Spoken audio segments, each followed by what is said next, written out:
Hello, boys and girls, ladies and germs. This is Tim Ferriss. I'm happy today. I'm happy because I get to have a conversation with my friend Seth Godin. Seth is a frequent flyer on this podcast. For those of you who do not know who Seth Godin is the author of 21, count them, 21, international bestsellers. You eclipsed the fingers and the toes. 21 international bestsellers that have changed the way people think about work. And much more. I'm going to add that on my addendum. His books have been translated into 38 languages, and Seth's books include Tribes, Purple Cow, Linchpin, The Dip, and This is Marketing.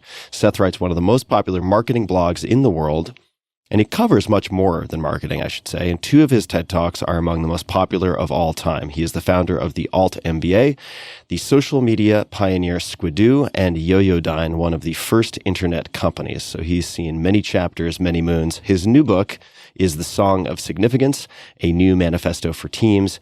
You can find all things Seth at sethgodin.com and seths.blog. Seth, so nice to see you. Hey, Tim. This is a great excuse. I would rather cook you dinner, but this is a close second. I will take you up on both. And I thought we would begin with what is present for me at the moment. And you were very gracious in being flexible with our start time.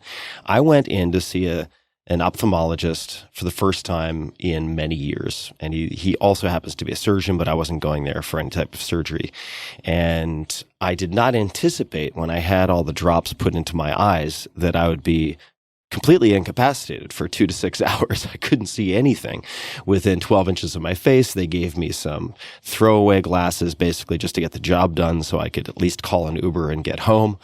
And we pushed our start time, and the net of it was your eyesight, like everything else, is aging. It's still very, very good. At least my distance is 2015, which is fantastic, but it's not what it once was, 2010. And I had, I want to say, a moment of crisis when he basically took a card and put it in front of me while my eyes were blurry. And he said, "This is where your vision is going, just so you know." So his bedside manner could have used a little bit of work. But I wanted to ask you how you think about or relate to aging and the changes that come with aging. What a great place to start. I was on the internet in 1976 before many people listening to this were born. And when I started one of the first internet companies, there was no World Wide Web. So the world keeps changing, and so do we. And it's very tempting because the stars in front of us keep changing and getting younger to imagine that we are sort of fading away. And so my analogy, my dad taught me to ski when I was 12, and I was terrible at ball sports, not very good at hockey. I hated getting hit. I broke my nose, I broke my arm. But skiing, I was a maniac. There were no helmets in those days, but no one could get down the hill faster than me. And when I was 16, I fell under the chairlift at Sugarbush on the ice and skidded the whole way from the top to the bottom, face down, head first, dislocating both shoulders, and ended up needing surgery on both. The first one was botched by a neighbor. The second one was by the doctor for the U.S. ski team. And I said, I can't ski anymore. But when my kids came along, I taught them to ski, and I got back into it with my dad. And then I realized when I hit like 35, you're just going to have to keep confronting the fact that you're afraid and you're not going to get better at this. So I switched to telemark skiing, which is twice the work and half the speed. And I did that for 10 years.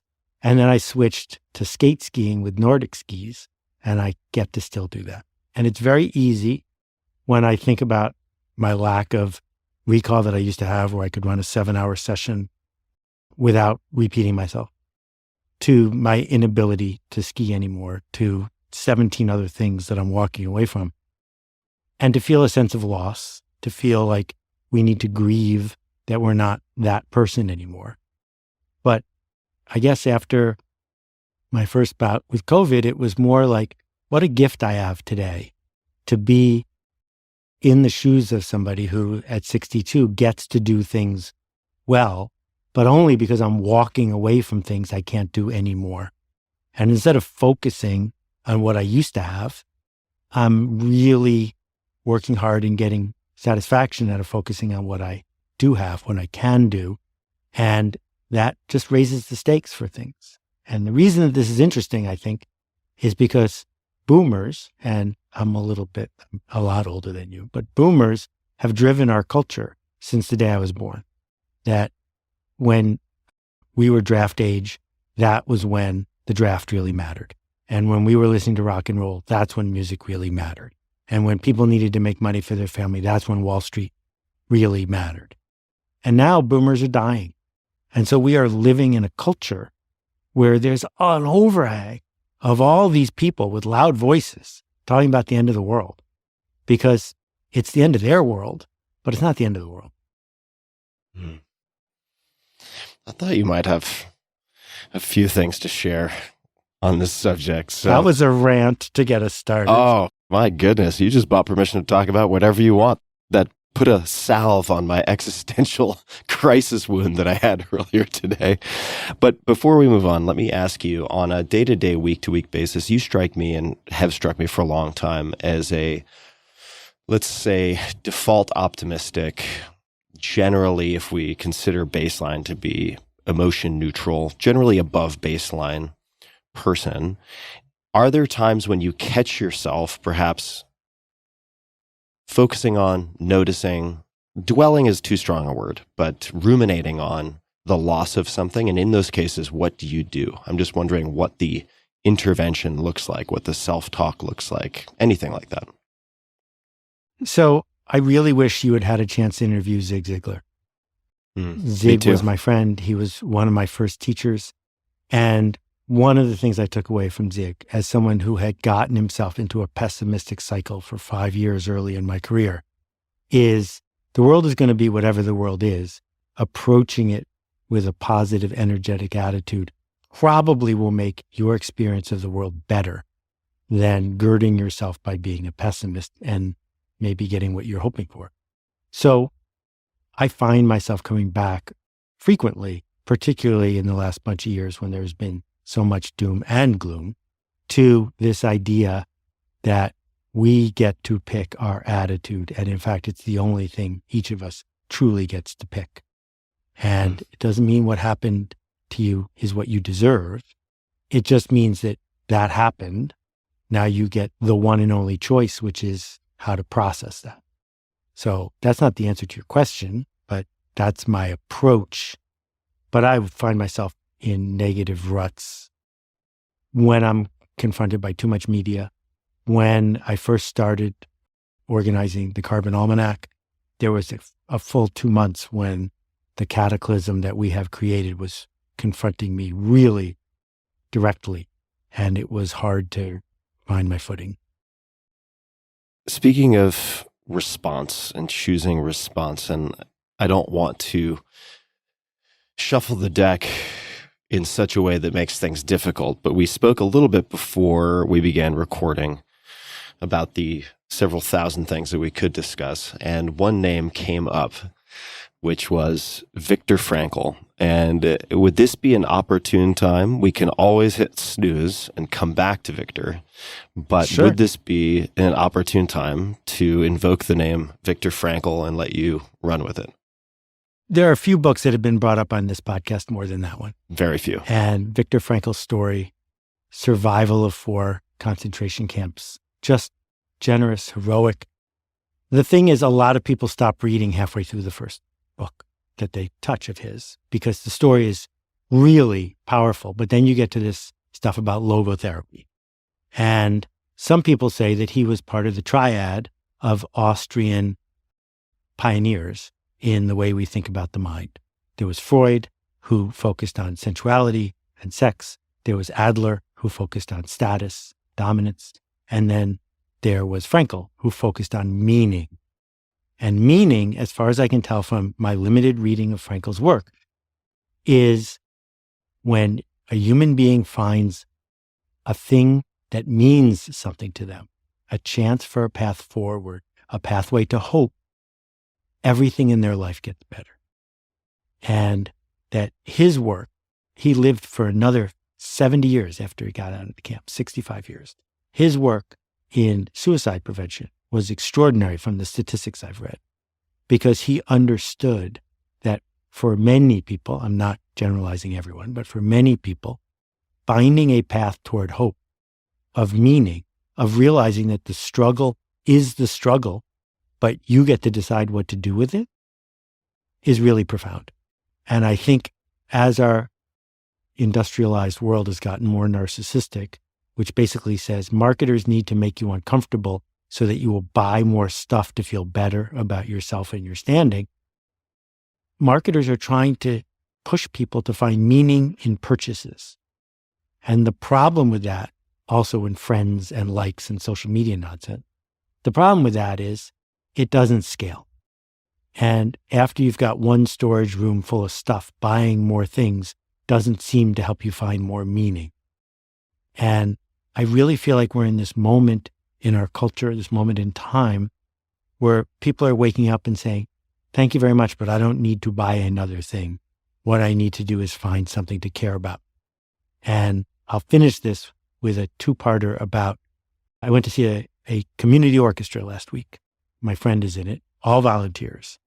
And the thing about community orchestras is there are violinists and flautists and oboists who get paid money to do it. But no one in the community orchestra is saying, why aren't I getting paid?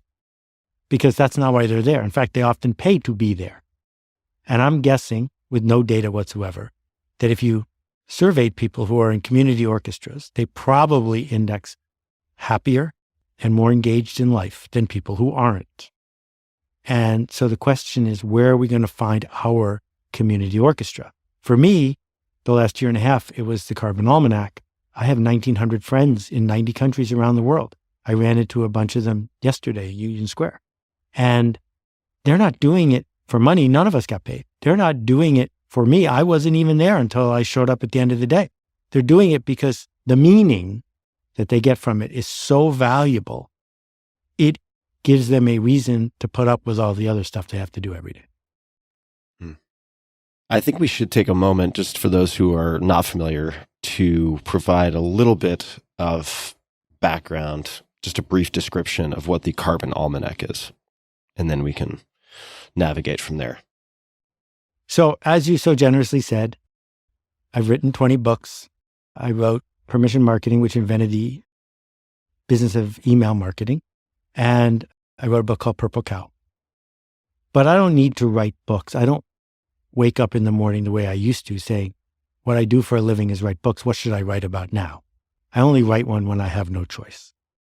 And 2.5 years ago, I read The Magnificent Ministry for the Future by Kim Stanley Robinson. And it completely upended the way I saw the world. It was astonishing to me how much I didn't know about what was happening to the climate. And I realized that I wasn't talking about what marketing and corporations were doing to the climate because I felt stupid. And the reason I felt stupid is they wanted me to feel stupid, that they want us to be confused. And I thought, well, if I'm underinformed, I bet other people are too. And I used to make almanacs for a living. I did the Business Almanac, the People Magazine Celebrity Almanac. I know how to make a complicated, long book. But I realized, A, it would take me too long, and B, it would be really lonely. So what an opportunity. I downloaded Discourse, set it up, invited some people to join me, and within a month, we had 300 volunteers, most of whom I have never met in person. And in 150 days, we built, edited, footnoted, researched, copy edited, illustrated a 97,000 word book with no errors in it. All as volunteers around the world, 24 hours a day, trading shifts. And the process of building it found solace for all of us. And I learned so much, which I incorporated in the new book, about what a community can do when people are enrolled. And I also learned a lot, like plastic recycling is a fraud.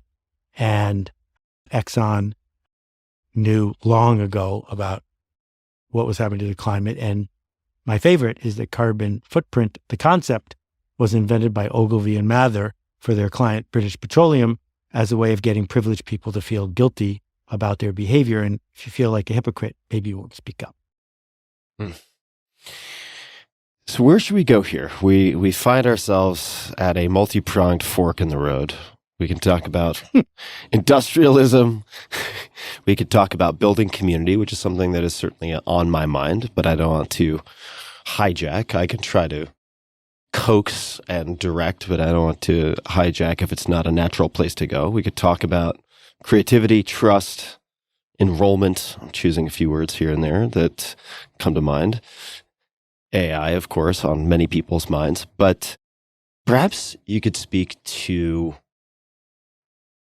the antidote to nihilism. And I want to preface that just by saying, when you talk about marketers and corporations, I would like to say, and I think it's fair to say, that you come from the place of someone who has worn the hat of marketer. You come from a place of someone who has worn the hat of founder, of executive, and therefore I give it much more credibility than I would someone with 27 bumper stickers from 27 causes driving around in Berkeley who's never really worked in an office or in a business of any type, who's spouting off about the evil corporations in the same way that someone might talk about the evil Illuminati.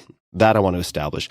With that backdrop, could you speak to how you think about nihilism and addressing nihilism? Because certainly, even in my audience, and particularly among younger people, but I have seen it bleeding upward into my generation, even people who are older than me, what appears to be this creeping nihilism, this sense that nothing means anything. You can't sort true from false, right from wrong. Everything's too confusing. We have deep fakes, misinformation, disinformation. You just can't sort anything from anything else. And on top of that, it seems like the Titanic has already hit the iceberg. We're on the way down. You can't really patch the hole.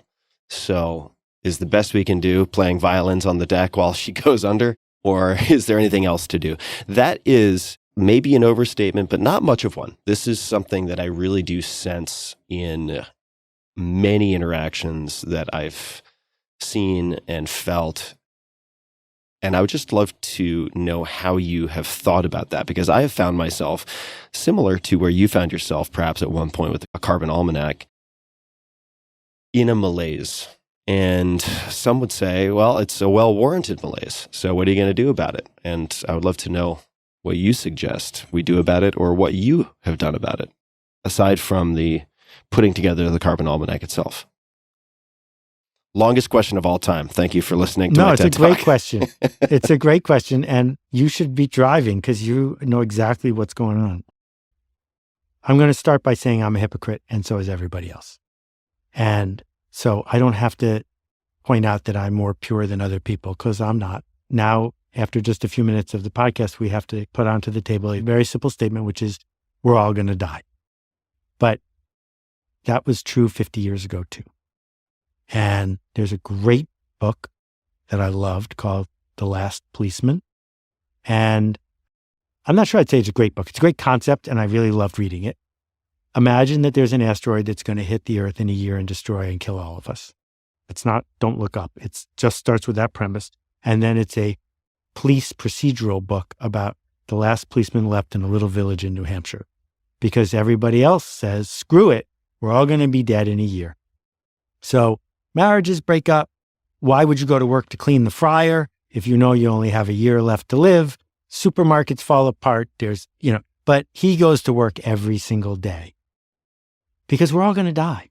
Maybe not in a year, but no one listening to this is going to be alive in 100 years. Even some Silicon Valley billionaires who are getting blood transfusions aren't going to be alive, right? And so the only question is, are you going to die in a year or 100 years? And when we look at the data on the climate, it's very clear that there are going to be 10, 20, 30, 40 million climate refugees every year.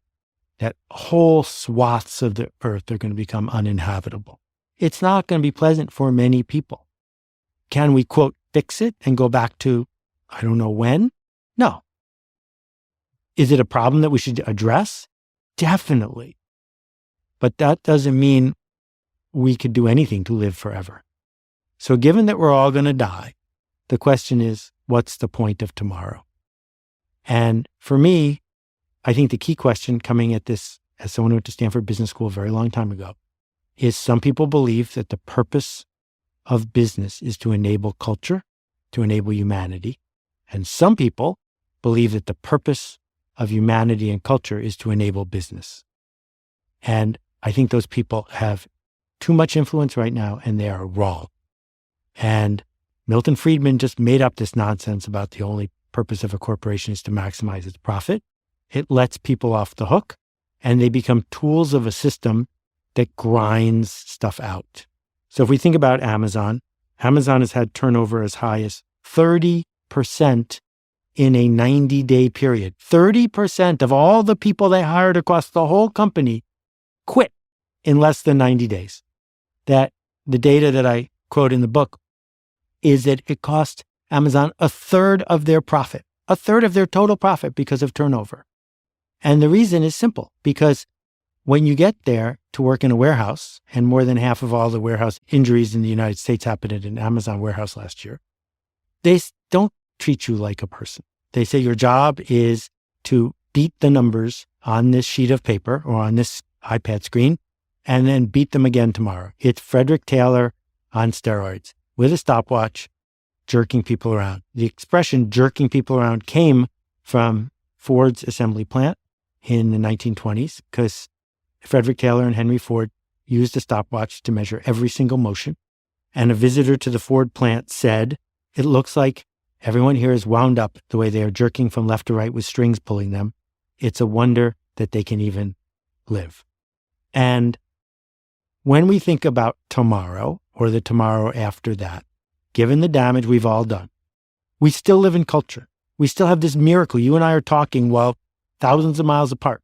We have access to every piece of information. We have magical computers that can understand us and talk back. We can reach out to someone in need. We can connect to people who need to hear from us. And if you want to just give up because the world is going to be different in 20 years, that's your choice. But given that we've got this window, it feels to me like we need to up our focus on humanity and connection and possibility and improvement of the condition, and maybe not worry so much about, public demonstrations of power, firing people online, being brutal in the service of profit. Because we don't have a profit shortage, we have a meaning shortage. So what can someone listening do? You could personalize this to me if you like. I'm always looking for meaning. Seems to be a perennial subject for me. What can someone do if they are listening and thinking, it is not my path, or I don't have the bandwidth, or fill in the blank to become, say, a climate activist? Not to say that's what you're implying, but what else can I do to be part of the light and not part of the dark, so to speak? So in a second, I want to talk about the bees. But first, significance. So I surveyed 10,000 people and I said, tell me about the best job you ever had. And I gave people 14 choices about what made it the best job they ever had, including they paid me a lot of money and I didn't have to work very hard. And the results were the same no matter which country people came from, no matter how old they were. The results were, I accomplished more than I thought I could. People treated me with respect, and I did work I was proud of. If we feel significance, we start to feel optimistic. We start to feel meaning. We start to feel human. Where does significance come from? It comes from making a change happen. Can you be really clear about the change you seek to make and who you are making it with and for? So when I think about climate, most of the people who showed up to work on the Carbon Almanac said, well, I'm doing fine. I recycle this, I compost that, I don't do that. And this is the myth of the carbon footprint. There is nothing you can do personally as a privileged person of the colonial world to fix the climate. But what you can do is organize. That if you can figure out how to get 5 or 10 people together, you can probably ban gas-powered leaf blowers in your village.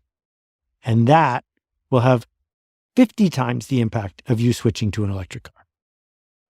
Plus, the idea of banding together with 5 or 10 or 15 other people, creating the conditions for other people to find something to care about and succeed at it, will fill you with meaning not with despair. But leaving the climate aside for a minute, when we think about our days, where we go to work, who we work with, whether we're in a community orchestra or not, is it significant? Is it about you and the change you seek to make? Or are you, quote, I'm just doing my job? So I'm doing a talk for Harvard, and they said, what do you want to call it? And I told them, and they renamed it, which I got them to unrename, to having your employees feel significant. Like as if it's some sort of hand waving that you get to do with the free snacks. And that's not my point. My point is we built all these systems so we can actually be significant, so we can actually point to what we made. So let's go back. How long ago was the first breakthrough book for you? 10 years, give or take? 15? First breakthrough book? Yeah, the 4-Hour Workweek. 4-Hour Workweek was 2007. So let's call it 15 years ago.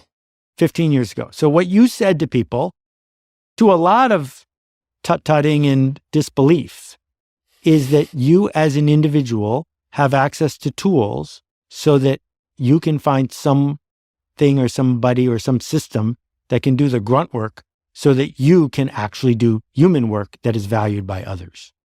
Mm-hmm. And that opened the door for what so many people are now capable of doing. However, there's still all this pressure to race to the bottom. If you put your freelance work on Upwork, the race is to be the fastest, cheapest person.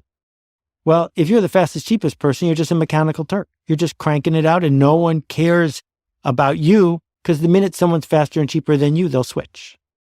And what we're looking for is to find work where our work is unmistakably us, where our work is something we can point to and say, given who I am and what I see, I made this. I made this for you. Can you please help me make it better? And when we can do that, our days are totally different than when we're basically sure that an AI is going to take over our job for free as soon as the boss can figure out how to write down what we do all day. So let's just say as a thought exercise that you came across through, doesn't have to be through Alt MBA. You end up taking on as a mentee the 25-year-old current day version of you, similar background, similar education. How would you help that Seth to do this? So I haven't run the Alt MBA for a long time. I'm very proud that there's a B Corp and it runs and lives happily without me. And I don't have any official mentorships. And you've heard me talk about this before because it just doesn't scale and it becomes this bottomless pit of this repair. is just a total thought exercise. But I need to say it because sometimes people hear your thought exercises and then they send me notes. Seth's taking mentees. The subreddit, Seth's mentees. The point of my work is for me to be able to be a mentee without showing up in person. And I'm thrilled when that happens. When someone sends me a note saying, I'm 25 years old, how do I become a marketer? Where do I get a job? Where do I train? My answer is, you do it by becoming a marketer. Go find a charity that you care about and go raise $10,000 for them. Go to a garage sale, buy $40 worth of stuff and sell it on eBay for $100. Go figure out how to tell a story to somebody else that changes them. And if you're a receptionist at an ophthalmologist, you can do the same thing.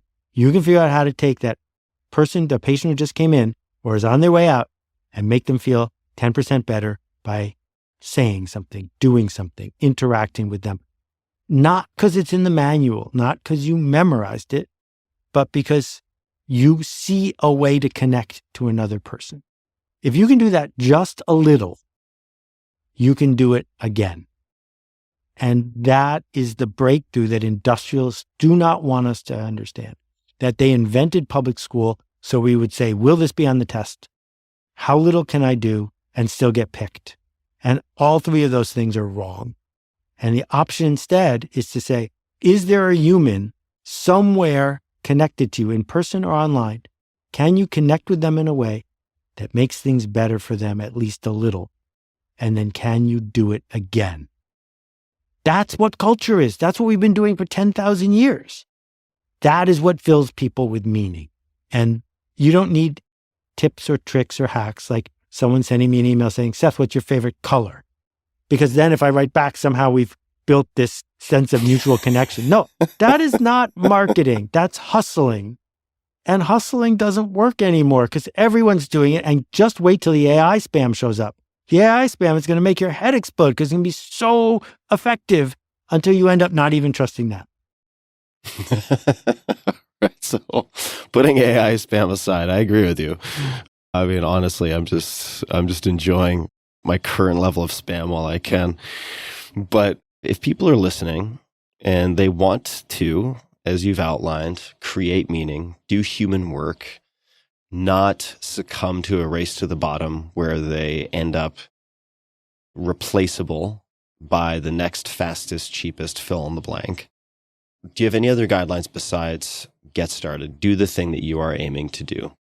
Or any other reasons to be optimistic? I think that might be helpful also, just to not level the scales a little bit, but I feel like optimism is often a precursor to action or a prerequisite in a sense.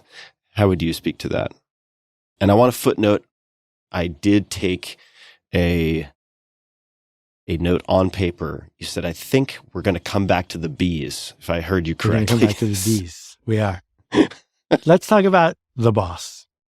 It is entirely possible that you work in a place where you have no options, you have no agency, you have no significance. If that is actually true, you should quit because you don't get tomorrow over again. My guess is it is not actually true. My guess is you have more agency than you are prepared to embrace. And so, go start a book club at work. Start with one of Tim's books, read it with 4 other people. And so, get on the customer service line after your shift is over and answer 3 questions. And so, figure out how to engage with someone in the organization in a way that is not part of, quote, your job, and figure out how to lead and connect. You can do those things without getting fired. Or after work. A friend of mine got married at a old folks home, and the witness was 97 years old. And 2 days later, she passed away. So do you think that that's going to be a magical marriage, to have honored that person, the one thing that she was staying alive for, that she got to see before the end? Or do you think it makes more sense to be a bridezilla and to just make sure you're part of the wedding industrial complex and everything matches everybody else's wedding, right? So in all these elements of our life, we are pushed to do something the normal way, the profitable way, the way where we are blameless, or we can choose to do something that matters. So now the bees, if you don't mind. I don't mind. I am fascinated by the bees. So the story, it's more personal than most stories I tell, but I have been hoping to share it with you. So I'm glad we're getting this chance to talk. I got a note. I don't fly for work anymore because airplanes feel like cannibalism to me after working on the climate thing. I feel like I can do my work without doing that. And after 1,000 in-person speeches, I've earned the right to say, no, I'm not going to get on a plane anymore. But I needed to get somewhere for family reasons. And someone reached out and said, for family reasons, I have built a firm that's remote. I'm really remote in Australia because my daughter, who's 10, was born with some health problems. And I've tried to organize our lives to support her in having the most magical life that she can. And I'm running a conference for the entrepreneurs. My venture firm funds, they're all in regenerative work. They're all dealing with the climate problem from a commercial point of view. Will you come help run a 2-day seminar for them? And I happen to be somewhere near there. So I said, yeah, I can do that. And so for free, I showed up to do this 2-day workshop. Well, the day before, he reached out and said, I'm not going to be there in person because my daughter's not feeling very well, but I'm sure it'll go great. So the person I ended up running it with is a beekeeper from Australia. And he started talking to me about the bees. And he told me the story of Jacqueline Freeman's Song of Increase. And the Song of Increase is just such a great Tim Ferriss story. So here's what happens. A typical hive, not the big honey hive, we could have a whole conversation about big honey, but a typical feral beehive at the end of a long winter will have barely made it through. That's what the honey's for, to supply them with food during the course of the winter. But if they made it, the Council of Maidens will meet. They're the ones who really run the hive. And they will do a couple things. The first thing they will do is build a vertical egg chamber and instruct the queen to lay and fertilize a queen egg, which is very unusual because there's only one queen in a hive. And the second thing they will do is tell the rest of the maidens to go get as much pollen as they possibly can and replenish the honey supply. This happens in May and June in the Northern Hemisphere. And so what will end up happening is the hive will, this is 20,000 bees, will be back in ship-shape condition by June. And then, based on the weather, because they know what the weather is going to be, they're very good at this, they will organize without an organizer, lead without a leader. 12,000 bees will leave the hive in a 10-minute period of time. They will leap out of the hive singing the Song of Increase. And Jacqueline has written beautifully about this. And then they end up in a tree 100 yards away in a tight ball, because bees have to maintain a body temperature of 98 degrees or else they fall apart. They get into a torpor. And now they only have 3 days to find a new place to live. And each one of the bees is doing what the bee does. Almost every bee, except for the queen, is only 3 weeks old, which I didn't know. I thought bees lived a really long time. And so the scout bees are doing their scouting and the maidens are doing their, each bee is doing their thing. But the hive is basically a human brain inside out. They're neurons all working in sync to create this leap forward. And hearing this story, I was completely transfixed by what the Song of Increase could mean to people. And then I realized people aren't bees, and we're looking for something with even more internal meaning than simply this leap forward. So I ended up driving then really far, hundreds of miles, to visit a friend. And early the next morning, I went for a swim with all this, forgive the pun, buzzing going on in my head. And as someone who swims almost every day, there was a very fierce riptide. And I came as close to drowning as it is possible for a person to come. And as it happened, I was pretty okay with the fact that that was the end of that. I would miss my family. I would miss so many things, but it was like, well, if that's the end of that, that's the end of that. And then this mission of talking about significance just flooded over me, and I somehow figured out how to get back to shore. And then the next day I heard from Dan, and his daughter Frankie had passed away. And the combination of all those things helped me realize that the world probably doesn't need another marketing book from me, but probably could benefit from thinking about all of those things at once and realizing that we have so much more power than we want to acknowledge. Thank you for sharing that, Seth. That is more personal than most stories you've shared. And I'll just take a beat on that and would love to hear what happened after that swim, after that phone call. What did the next week or two look like for you or feel like for you with respect to this germinating seed? Maybe it was beyond a seed of significance and shifting perhaps to a focus on that with your communication, with your thinking. What did the subsequent week look like? It's funny because no one's ever asked me that, but it fits right into the question you asked a little while ago about what can people do. I wrote a whole book in 2 weeks. I said, how can I honor Frankie? How can I honor Jacqueline? How can I honor all of the people who are being brutalized by billionaires in Silicon Valley? How can I honor the climate refugees? How can I honor everybody who has something to lose by doing the thing that some people think I'm good at? And what could I do for Frankie that would be better than this? And so that's why I did it. because writing a book, as you know, is more of a lift than is rational.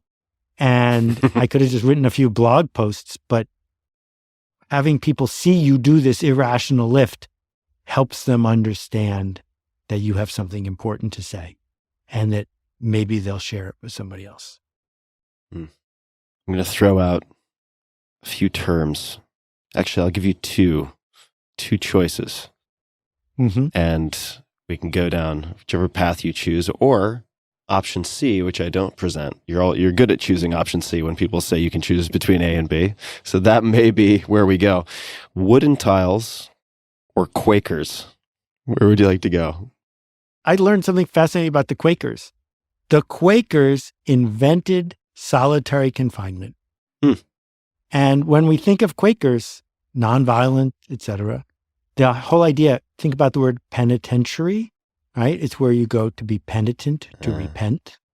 And the idea of solitary confinement was to create the conditions for people to get comfortable with their sins and to repent from them. And then across in England, they built the Panopticon, which was a prison where you were under constant surveillance. So this is super low tech. You just put the guardhouse in the middle and make sure the windows are all lined up so everyone feels like they're being seen all the time. When we add solitary confinement to the Panopticon, we end up with surveillance capitalism. We end up with this idea, not the surveillance capitalism of consumers being surveilled, which is what that book is about, but more about workers being surveilled, that we isolate them from each other, except when they're in a Zoom call where the meeting was designed to make sure they weren't picking up their dry cleaning when they were home, and counting their keystrokes and measuring their output and counting the clicks, constant surveillance, and for many people, the equivalent of solitary confinement. Well, why are we surprised that turnover is high and work satisfaction is low? Because we strip meaning from people when they go to work, because we don't trust them to be people. We need them to be resources. And that's why the very phrase human resources is such a challenge, because after you've optimized the machines, the next thing to do, of course, is to optimize the people. And there's the whole measured self movement about how can you get better on your bike with Strava. But that's happening to you at work, whether you want it to or not. So let's just say you're the founder of a small company, and maybe it started off as a solo operation or a husband and wife team, and good news, you seem to have created something that people want or need, and it's growing. So you hire people, and you have the best of intentions. You believe yourselves to be moral people, ethical people, and that husband and wife team are listening to this podcast, and they have 4 employees. Maybe they're in a fast growing bakery. Who knows? And it could be any type of business. They have the tiger by the tail. They're growing quickly. There's not a lot of room for underperformance because a lot of people are wearing a lot of hats. How would you talk to those people? Because they may hear this and say, yes, Seth, I want to value my employees as humans, not just resources. And the reality is we have pretty tight margins. We're attempting to grow quickly. We have a lot of inventory. We need our employees to really perform at the highest level possible. And if they're not performing, we do need to let them go or replace them. Okay, so we're going to do an aside in a minute in my old voice about freelancers and entrepreneurs and growing a small company. But before we do that, I want to highlight, I am not here to say we need soft to replace hard. I am not here to say that workers benefit when the boss goes easy on them. In fact, I'm talking about the opposite, that the significance of what can be built by Cesar Chavez or what could be built by the Carbon Almanac team for no money has nothing to do with soft or hard. It has to do with the idea that you make a promise and you keep it. And you need to have a lot of rigor where you are relentlessly criticizing the work, but you are not criticizing the worker. You earn enrollment on the change you seek to make, right? That the original Mac was built by 13 people who had a pirate flag, and they worked harder than anybody in Silicon Valley has ever worked before or since, and they didn't get paid very much. And if you talk to Susan years and years and years later, I don't know if she's been on the podcast, but she's great. No. She will talk about it as being a seminal moment in her life, right? Because they got something done. So that's why we need to have the aside about freelancers and scale. Freelancing is magic. I am a freelancer. I used to be a freelancer. In between, I was an entrepreneur. They are different jobs. Freelancers get paid when they work. They do the thing and it has their name or something like it on it. It's very hard to scale freelance work. What you need to do is strip away the busy work, outsource it. And what you need to do is get better clients, because better clients demand better work and pay you more. But what usually happens when a freelancer starts to succeed is they hire junior versions of themselves and try to push those people to read their mind, work ever harder and faster for less money than they get paid, and then pass it off as their work. That's super stressful, and it almost never works. And so if you really are building something bigger than the two of you, I would say, tell me this thing you're building and why some customers will pay more for it because you added human value. Because if you're trying to out Amazon, you got troubles. Even Walmart can't out Amazon. That's not a race you can or want to win.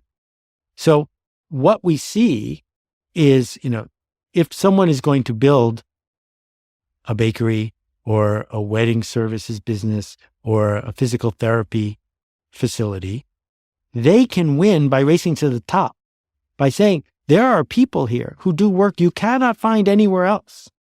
But do not expect that you're also going to get that work faster and cheaper than you can get it other places, because you can't have everything. And if you can make a promise to your customers and your employees can see their contribution to that promise, you're not going to have any trouble at all getting your employees to do what they need to, because you created the conditions for better. You didn't try to manage your way into getting them to give you a bargain. So let me take a step off the highway onto the footpath, the bike path on the side for a second, because this is related and very self-interested, but I'll ask it anyway. Since I guess this whole podcast is pretty self-interested, I get to have conversations with people I like and respect. But you've known me for a long time now. I would say I think that's a fair way to put it. We've known each other for a decent stretch. And I consider you very good at being aware of your own assumptions, the constraints that you've applied to your life, choosing the rules, choosing, for instance, a story about money past a certain point, right? Past the requirements, past your basic needs and wants. Money is a story, so choose a story you can be happy with, etc. Is there anything you've observed over time with me where you're like, it's funny, Tim has this sort of conceptual limitation stuck between his teeth all the time, and he can't seem to see it when he looks in the mirror. He's always got that spinach between those two teeth, and it bothers him. He's always picking at it, but he can't quite get it loose. This is a very long-winded way of asking, what are some of the maybe questions or issues that you seem come up repeatedly with me? Is there anything that comes to mind? I was completely wrong about my first impression of Tim Ferriss. And that's because I based it on people who didn't understand what you were trying to do that to me. And so I was getting hustled by people who said that you were the person who was teaching them how to hustle. And I didn't bother to spend the time to understand what you were actually doing. And that's completely on me. And you have developed a voice and a contribution to the culture and your community faster and at a younger age than almost anybody I've worked with, and way faster than I did. And I don't see any spinach in your teeth. I think that it's unlikely that you knew 16 years ago that you would be having conversations like this, that you would have built this platform and leverage you have to teach so many people things. But at the same time, when the opportunities have arisen, you have been really smart about saying, no, I don't want to be a judge on Shark Tank. And no, I don't want to figure out how to hustle people to pay me on Cameo. You're saying, I have something to narrate here for people, whether or not I know exactly what tomorrow is going to be like. And it's not easy to do that regularly at the level that you do it with the amount that you put out. So I know you weren't fishing for me to say this, but I've needed to say it in public because in private, in my head, for the first 9 months that I sort of knew you, I didn't really know you.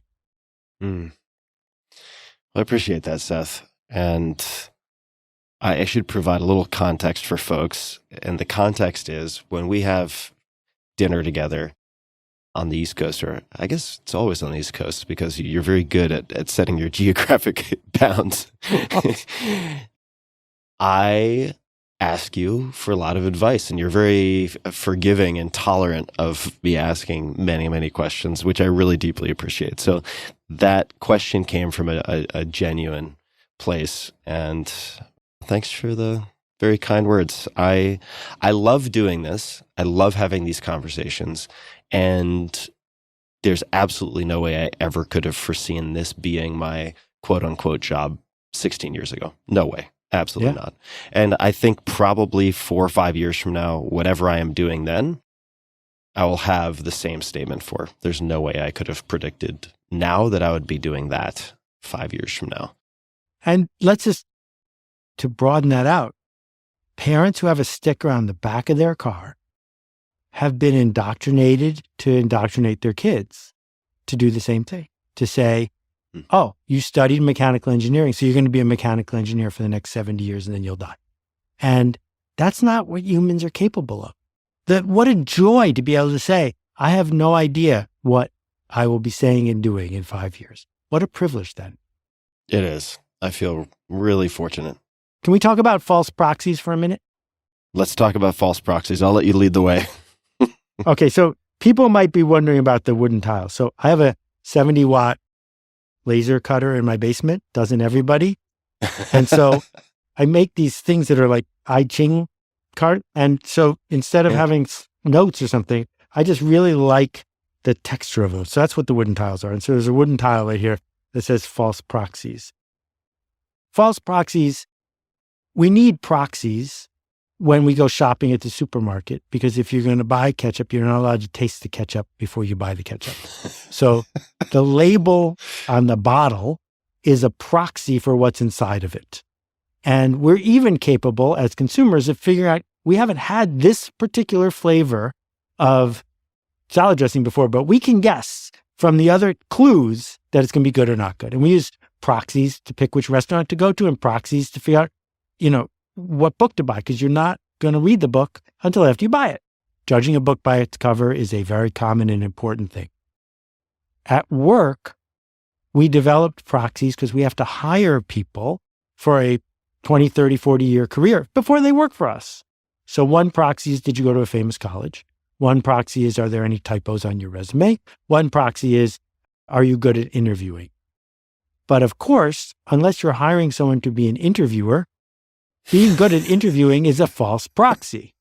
And the thing about false proxies is they lead to caste systems, to social stratification, to prejudice, to misogyny, because we are quickly making decisions on who to swipe left or right based on clues that aren't actually related to whether the person can do the job or not. If someone is in a wheelchair, they might be a great programmer. Whether or not they're in a wheelchair is irrelevant to whether they're a great programmer.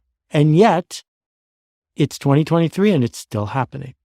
So there's all of this information that's now available to us where we can look at the work instead of looking at the proxies. So the simple solution, which I've been lucky enough to adopt, is I won't work with someone unless I've worked with them before. And that means I will pay someone to do a short project. and I pay them whether they do a good job or not. But if they're good at the project, now I know that they're good at the project because they did the project. And with all of the stuff that's happening in our world, with the rate of change that's going on, with the need for people not who know something they learned at school because they can look it up online at Stack Overflow in 2 minutes. What we need are people who are resilient and risk-taking and honest and transparent and connected and loyal and all of these other words which don't match up with the proxies we usually use when we decide who to hire, who to let into an institution, who to reward, who to follow online. So I think it's important to just name it. There are false proxies in our life, and they're expensive. They get in the way of our output, and they also steal our souls, and they denature our culture. Because when a proxy becomes important, when, for example, a celebrity gets the benefit of the doubt, what we've done is we've handed this person leverage that isn't really helping anybody. Did I hear you correctly, Seth? And if so, I'd love to hear you expand on this a bit, that you only work with people you've worked with before. Did I hear that correctly, or was that a different line? No. So what I mean is, if I'm going to do a project, the old way to do it was to look at the 10 million viable people, pick the one who has the shiniest set of easily measured proxies and hire them. And I have hired hundreds of people that way. And for a while, I told myself I was really good at it. And then I thought about it and I realized I just thought I was really good at it because of all the people I didn't hire because they didn't match my perception of what I was looking for, right? And what I learned, particularly working on the Carbon Almanac, is everyone was a volunteer. Everyone got the keys, take the car for a drive. And if you did something that was really good, we asked you to do more. And if you didn't, we asked you to do something different because the work was the point. And so now I'm working on this interesting software pilot thing. And I went to people who I've seen do projects and who I've danced with before, not based on where they live, right? One lived in Nigeria, one lives in London, one lives in Portland. I've seen your work. I don't know you personally. The personal stuff is an interesting proxy, but it doesn't usually match. So let's dance again. And once we can seek enrollment, once we can say to the world, I'm looking for a freelancer who wants to make this change in the world. This project is this size and I'm going to pay you this much to do it. We can use our human judgment to decide who to offer the project to. But then when the project comes back, this 1 hour, 1 week project, pay them fairly and then decide based on the work product whether it's useful. This is exactly the way Matt builds WordPress, right? That Automatic is a reading and writing culture where if you're good at reading and writing, you get to do more stuff. But there's no points for being good in a Zoom meeting. No one gets promoted to that. No, definitely with Matt. No one gets promoted for Zoom meetings. And you do have to do some customer service, which I think is actually a fantastic practice. Even if you're C-suite, you get to spend a couple of weeks answering customer tickets. Question for you about employee retention. And I'd love to hear you speak to your personal experience. You've hired many people, and this may not map directly to the writing or the principles in the Song of Significance. It may, but I'm wondering, because hiring is one thing, retaining is a close cousin, but not exactly the same. And there are people out there, I know quite a few people who are really good at putting in the time to hire really good people, but they haven't been able to, for whatever reason, as thoroughly, as effectively think about retention. So they lose some people who are very, very good. What have you found to be, in your experience or observing others, some of the key ingredients or possible approaches to ensuring that you retain high performers? So if we look back just 50 years, the purpose of a company town is if you are the landlord, it's much harder for someone to quit. That the goal of the old school industrialist is that your employees have no options. because if they have no options, you don't have to pay them very much. Let's compare that to an ad agency. I read a book about them many years ago called St. Luke's in London. They were 30 people. They won a whole bunch of awards. When you win a bunch of awards as an ad agency, what happens is you get a whole bunch of fancy new clients, which means you have to hire more people, which means the average goes down. And then you get big enough that you've exhausted and you sell out to Saatchi and Saatchi, and then you're done. And the 30 of them looked at each other and they said, we don't want to do that. So they made a rule. And the rule is we're never going to be more than 30 people.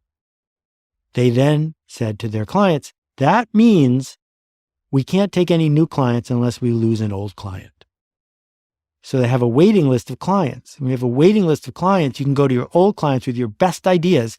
And if they give you a hard time, you can say you're fired because I got another client ready to take your place. And it also means that if you're only going to have 30 employees, if someone wants to leave, let them leave. There's a waiting list of people who want to work there. Turnover is a good thing when we are doing human work, not a bad thing. And what I would do if I was running a real company is I would say, the first thing you got to do on your first day is update your LinkedIn page and keep it up to date. And we're going to have a resume job finding seminar every 2 weeks here. I don't want you to stay here because you can't get a better job. I want you to stay here because the conditions we've created, the work we are doing is worth you staying here for. And then I would listen. If I am not creating the conditions where the people who I need to be dancing with want to stay, I have to change the conditions, not curse the people who are leaving. And this permeability is where the future lies. We don't have 40-year careers anymore. We have 4-month careers or 3-year careers. So onboarding is faster because you can say to somebody, read everything in Slack. Come to work tomorrow, ready to start because it's all there, right? So now instead of onboarding you in a month and a half, I onboarded you in 3 hours. And because we're project oriented, turnover is a little different. And if I can keep somebody here for a long time, it's because they want to stay here. This enrollment is the key. Manad Khosla has written a book called Let's Get Real or Let's Not Play about B2B selling. But the lesson of let's get real or let's not play is simple. What promises you're going to make this week? Promises about your career, promises about your learning, promises to our customers. Show us your work. We will relentlessly make it better. This is how we're going to treat each other. If this is the right place for you, I hope you'll stay. If it's not the right place for you, I hope we can agree that it's not. But seeking retention doesn't feel right to me. Let me just elaborate on this book because it's overlooked and so beautiful. If you're in business-to-business selling expensive, committed items to large organizations can now find out everything they need without calling a salesperson. So the intelligent, trained, expensive salesperson benefits by saying to the prospect on the first day, look, you've told me you have this big problem you need to solve. You have a $5 million assembly line that's letting you down, blah, blah. If we can solve this problem together, are you ready to install our system? Because if it's not real, let's not play. Don't waste my time. I won't waste yours. You're not going to buy from me because I'm going to take you to the golf course. You're not going to buy from me because our RFP is going to come in cheaper than somebody else's. You want my valuable time. I'm going to engage with you and tell you the truth, and you'll tell me the truth. You're going to draw your org chart for me. You're going to tell me other complicated products you've bought and why your company bought them. And I'm going to get you promoted by teaching you how to buy the thing that's going to save your assembly line. Let's get real or let's not play. That kind of selling is how you sell a $10 million product. You don't do it by spamming people and pretending you know their favorite color. Yes, very true. This is truth. I, long ago in a former life when I had a lot more hair and was just out of college, was selling to CEOs and CTOs, and you do not sell expensive systems by guessing their favorite color or even having that conversation. In fact, it'll be really counterproductive. The topic of sales makes me think of Zig Ziglar, and I'm wondering, out of my own personal curiosity, were there things that come to mind where you disagreed with Zig. Maybe you respected his position or a principle he had, but you personally did not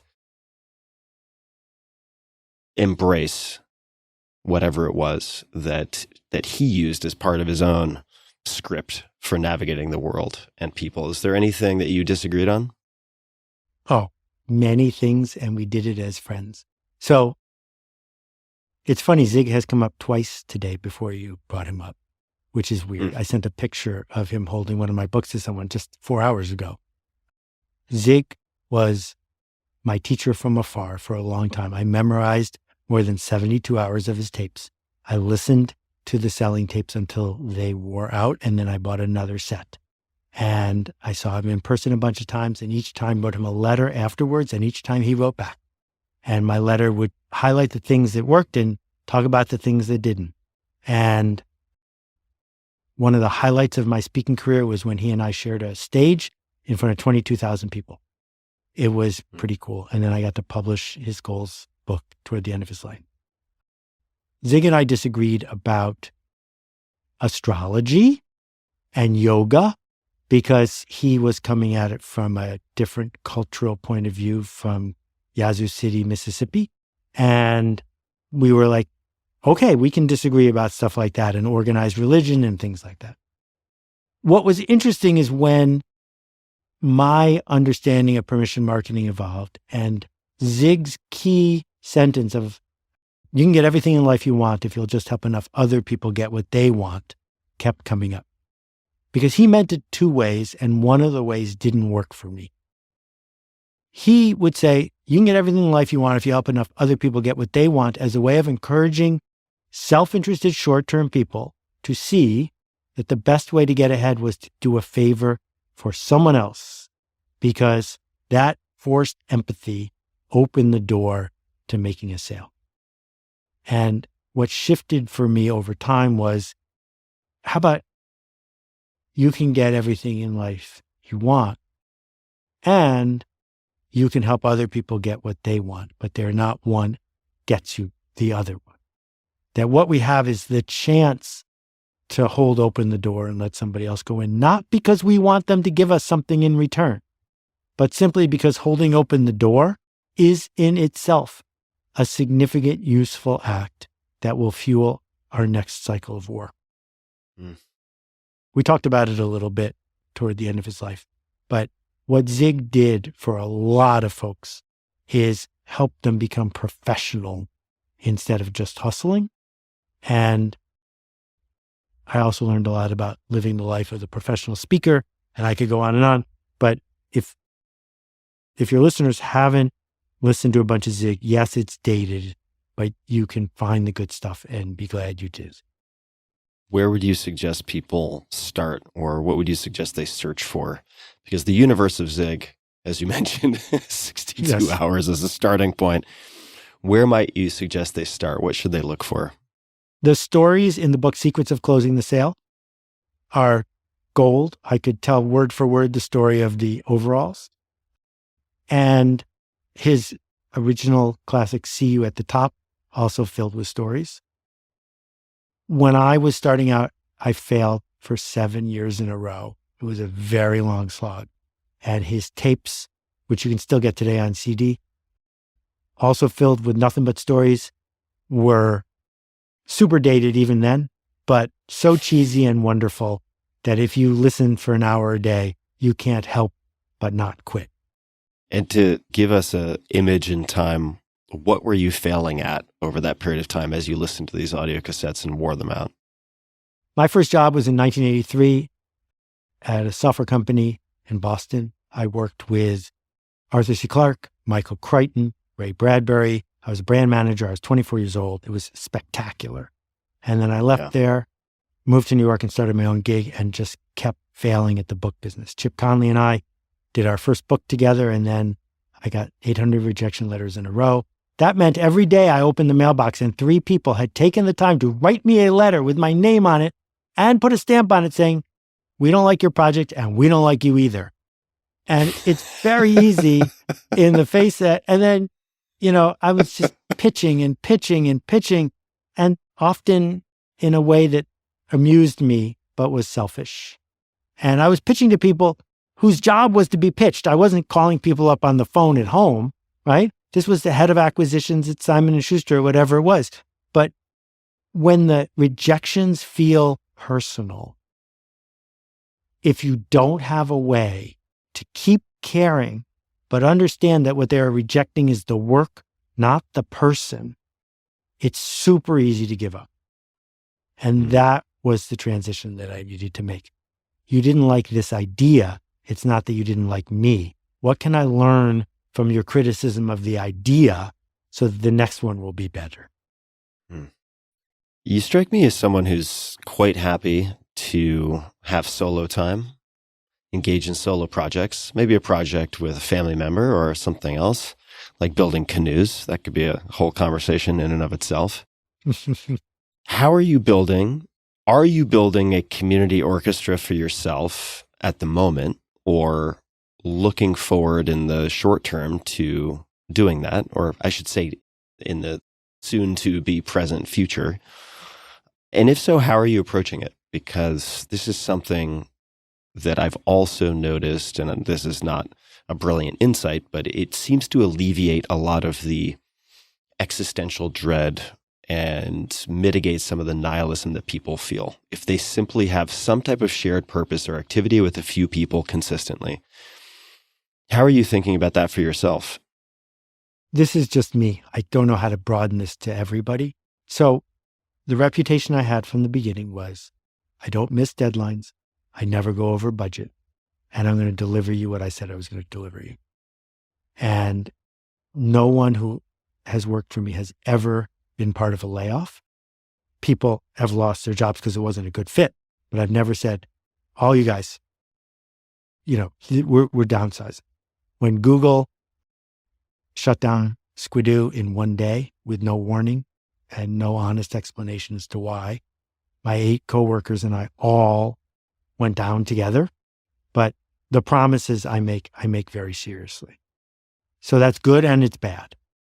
It means that I hesitate to make big promises that might create the possibility that the big thing is going to happen. But on the other hand, I can live with the confidence of knowing that you can count on me to keep that promise. So when I think about what am I going to do for my next 5 or 10 year gig, I think very hard about who am I promising and what am I promising them.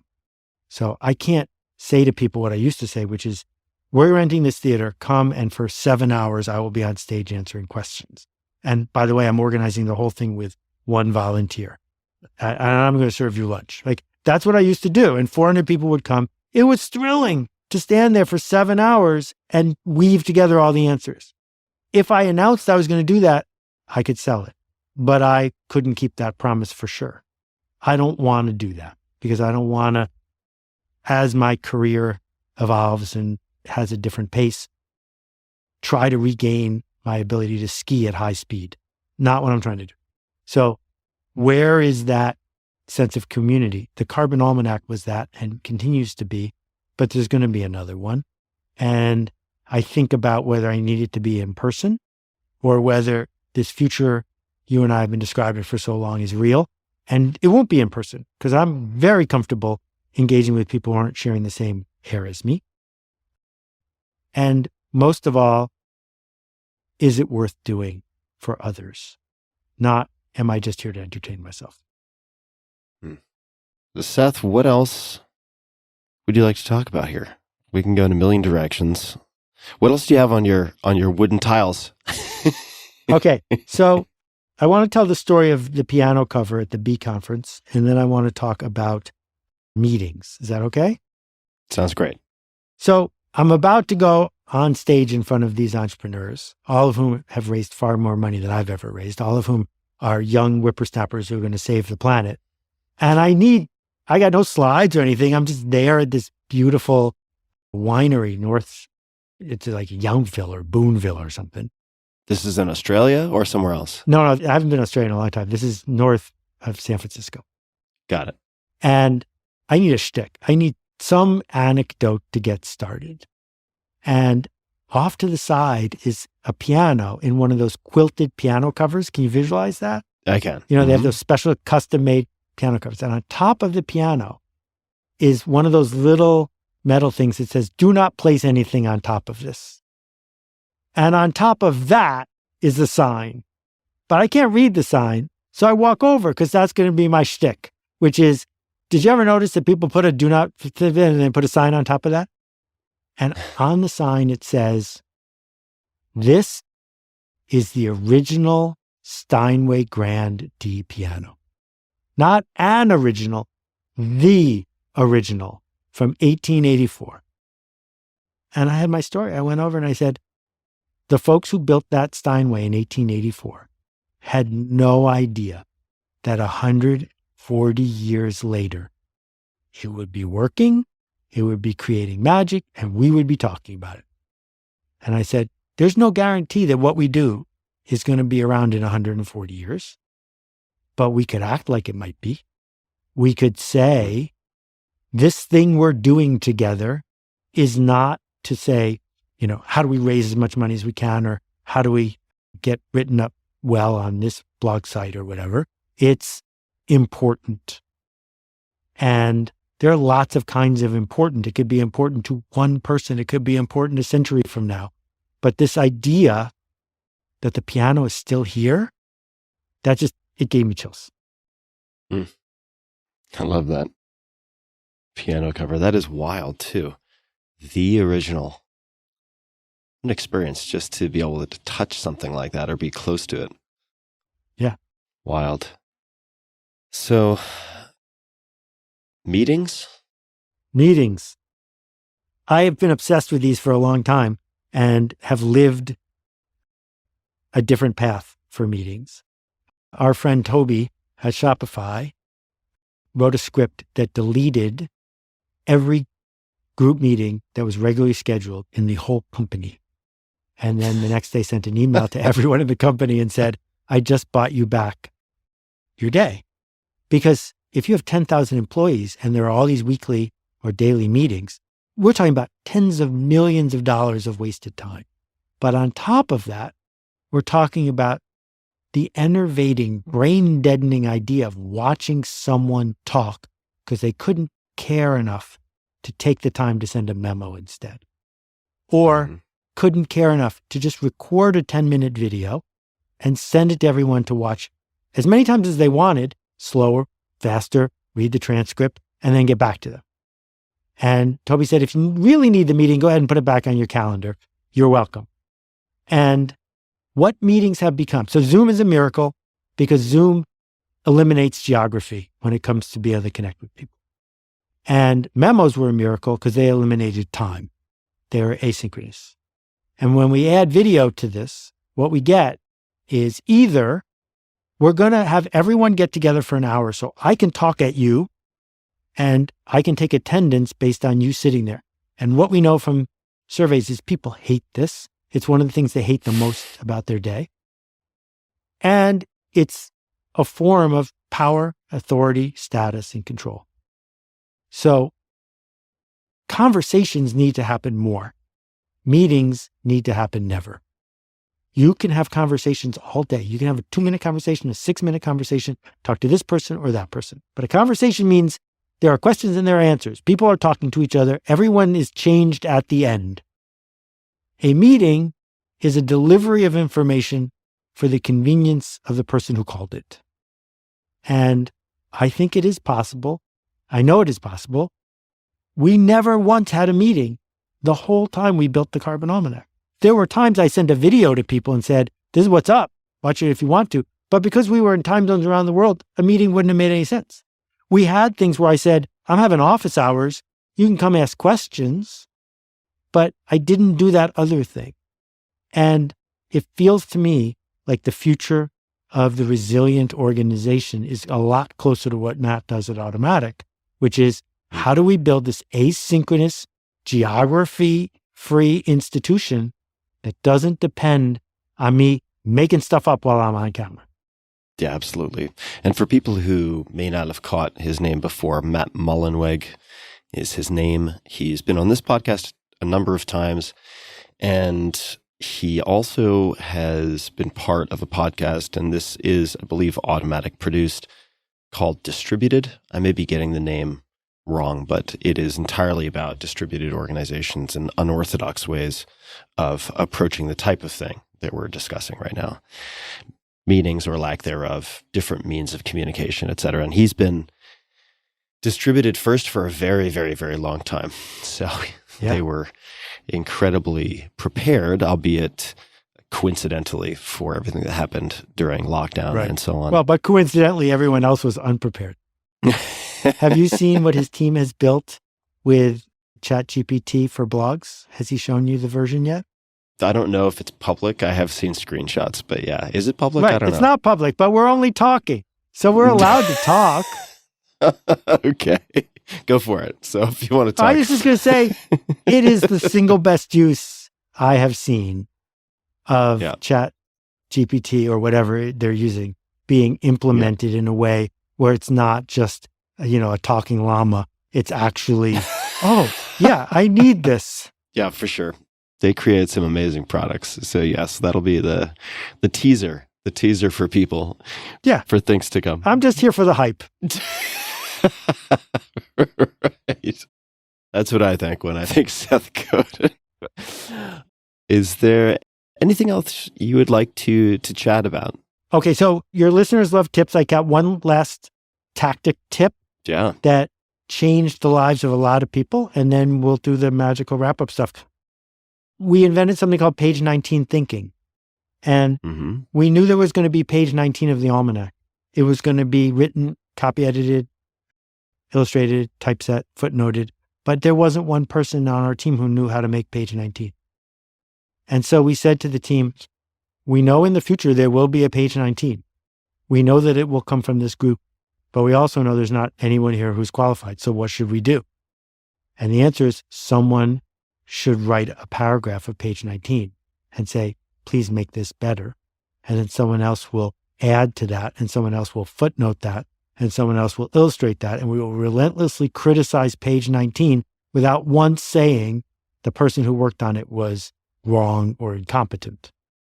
And page 19 thinking, I've always had page 19 thinking. I didn't need it, but so many people, when they heard this, felt the freedom to now speak up and contribute because they knew it was going to get better. And if you think about it, that's Apple, that's Ford, that's every company you can name, right? Sergey did not program the Google you are using today. It started with a little tiny German and someone and someone and someone and someone and someone. When you feel stuck, just look for page 19 thinking. And is the way to look for page 19 thinking to take the pressure off by lowering your expectations in a sense so that you can iterate your way to excellence? Is this applicable to a solo shop or a very small shop? Could you maybe elaborate on what you mean, what it could mean to embrace that thinking? It puts the pressure on. It doesn't take the pressure off. It puts the pressure on because you can no longer be a prima donna who says, I'm afraid someone's going to punch me in the nose, because you have to say, my nose is not involved, right? Yeah. And I heard Danny's great story about my nose, and it made me smile. This is Danny Meyer, folks, for people who don't know. Yeah. After he broke my nose, he offered to straighten it out. And as you can see in the video, it's still crooked. But once you understand that you live in a page 19 world, the pressure is on for you to put out work that can generously be criticized. Don't ship junk, not allowed, but create the conditions for the thing you're noodling on to become real. That doesn't happen by you hoarding it until it's perfect. It happens by you creating a process for it to get better. So now you're on the hook. Fish don't like to be on the hook. People should be on the hook. I love it. And I was thinking of how this might apply to my own. And I have, since we last spoke, been writing fiction and shipping fiction. I'm not saying it's Ursula K. Le Guin, but I'm happy with it. I am on the hook and have tried to create I haven't found exactly what I think will be most helpful later, but to create an environment in which perfect is not the enemy of good, but that I also have a means of not shipping garbage, right? And actually having people review my work. How do you like to solicit feedback on writing? This is, I know, a tangent, but if you reach out to people to proofread or review drafts of something you've put together, how do you enable them to be the best proofreaders? 3 words and then some definitions. The 3 words are criticism, feedback, and advice. I'm terrible at criticism. Don't like criticism. You're terrible at receiving it. Receiving it, yeah. Criticizing people, no problem. But being criticized, not my thing. Feedback, good feedback is precious. But advice I can handle. Because advice is one human who's on the side of the other human, helping them turn on lights. Now, when it comes to writing, there is line editing, copy editing, developmental editing, and proofreading. They do not mean the same thing. Proofreading means, did the changes that were instructed to be made get made? So proofreading is sort of trivial. Copy editing says, what do you think about the Oxford comma? Copy editing says, I don't like the way you spelled this kind of thing. Line editing says, this sentence would be better if you moved the second half to the first half, that I'm going to smooth your voice out. And developmental editing is magic. It's, I read your work. Let's just talk in general about the change you seek to make and why it could be made better in a different way. So I work with the magical Nikki Papadopoulos at Penguin, mostly because her developmental editing is the best I've ever encountered. She says, the title of the book is wrong, and you need to move these 3 chapters to the end. Like, what's that worth? That's spectacular. But I will confess, if she's not listening, that before I send her a book, I send it to a paid copy editor who works for me. I don't work for him. And for $1,000, he copy edits the book. So he's not allowed to change any of my voice, but he fixes every one of the little things. So when I send it to Penguin, they think, wow, this guy's so good at all the detail. No, I'm not. Dr. Aker is. But you don't know he exists because I sent it to him before I sent it to you. So the point is, you will run into people who think that the most important thing they can tell you is you're missing a comma in the 3rd line. This is not helpful. This work is now cheap. It's free online. You can just upload a file and someone will fix it for you.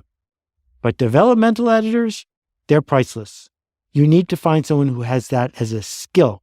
Opinions don't matter. That's why the whole thing with logos, don't show anybody your logo and don't tell anybody your new kid's name before they're born. Because everyone thinks they have an opinion about a logo, but no one's got expertise. It's none of their business. Pick your logo and do your logo. The same thing's true with your kid's name. And when you show your writing to an amateur, they're going to give you logo advice. The book isn't for them. You need to engage with people who the book is for, watch what they do with it, see what lights them up. So in my case, after permission marketing, hearing people say back to me which parts of the book resonated with them taught me how to write the next book. Because I didn't ask anybody, how do I make this book better? I just said, I wrote this book. And seeing what they did, I gave them more of that. Right. By extension, Zig could have taken the fact that you know the overall story word for word and be like, okay, interesting. Let's take a look at why that worked. And maybe I'll give him an extra heaping dose of something like the overall story in the next book. Exactly. And I know for a fact that that's exactly what Zig did. So Seth, the new book is The Song of Significance, subtitle A New Manifesto for Teams. People can find you at sethgodin.com, seths.blog. Is there anything else you would like to add? Any requests you would like to make of my audience? Any complaints you'd like to lodge formally? Criticisms, maybe? Or anything else you would like to say before we wrap up? I am overwhelmed with gratitude that I get to do this. And I'm feeling the murmurs of generosity and abundance replacing the small-minded scarcity that was so common for so long as people hustled their way through one thing after another over the last bunch of years. And I think as we all hopefully come out of this worldwide pandemic, people are taking a deep breath and focusing on contribution and generosity. And all I can tell you is I'm overwhelmed with gratitude for you and for the people who support my work, just making things better. Because if not that, what? So thank you.